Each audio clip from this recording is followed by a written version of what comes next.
హోటల్ని ఆ నిర్మాణాలని ఆ ఫ్రూట్స్ను మనం కట్టలేము.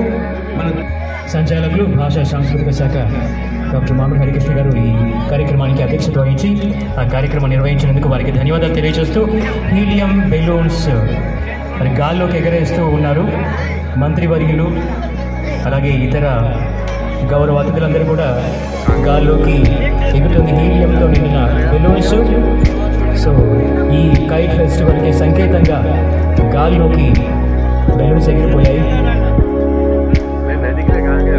మరొకసారి విచ్చేసిన అతిథులందరికీ కూడా పేరు పేరున ధన్యవాదాలు తెలియజేసుకుంటూ ఈ ప్రాంగణం వైపు నుంచి ఇక్కడికి విచ్చేసిన ప్రజలందరి వైపు నుంచి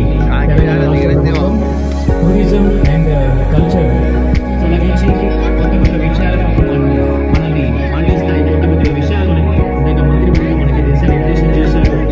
సో అందరం పాటిస్తూ ప్రతి నెల మనకి సంస్కృతిని తెలుసుకొని అక్కడి పర్యాటకాన్ని వృద్ధి చేసి మన తెలంగాణ అభివృద్ధికి మనం కంకణబద్ధం అవుతాం. మన ముఖ్యమంత్రి గారు మన తెలంగాణని ఆర్థికంగా కూడా ఇంకా ఉన్నత స్థాయిలో నిలబెట్టడానికి ఎన్నో ప్రణాళికలు వేస్తూ ఉన్నారు. దాంట్లో భాగంగా మనందరం కూడా స్పెషల్ ఏముంది దీనికి? టూరిజం స్పెషల్ ఏంటి? ఇది ప్రోత్సహించడానికి ప్రతి నెల ఎక్కడి నుంచి మీరు పర్యటన పెట్టుకుందాం. ఆంధ్ర ఎట్లుంది ఇలా ఫస్ట్ డేనా ప్రోత్సహించుకున్నట్టుగా ఉంటుంది. చికెనా మటనా? ఇది చికెన్. ఫస్ట్ ఏంది? ఫస్ట్ మా ఇది కలుపుకుంటారా మీరు? ఇది కలుపుకున్న తర్వాత ఫస్ట్ ఉప్పు కారం అన్ని కలిపి 3 గంటలు వదిలేస్తాం. అచ్చా 3 hours అది మొత్తం మెల్ట్ అవుతుంది అన్నమాట. అది దాని తర్వాత ఈ బొంగులో నింపి ఫీల్ చేసేస్తాం. అచ్చా దాంతో ఫీల్ చేస్తారు.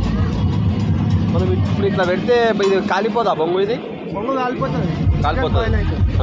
చికెన్ బాయిల్ అయిపోతుంది. 30 నిమిషాలు పడుతుంది. 30 minutes. ఎంత పడుతుంది ఒకటి? ఇది ప్లేటు 150 రూపాయలు పడుతుంది. 200 గ్రాములు వస్తుంది. ఎక్కడ మీరు ఉండేది? ఆరంగఢ్. ప్రాపర్ ఇక్కడే తెలంగాణ.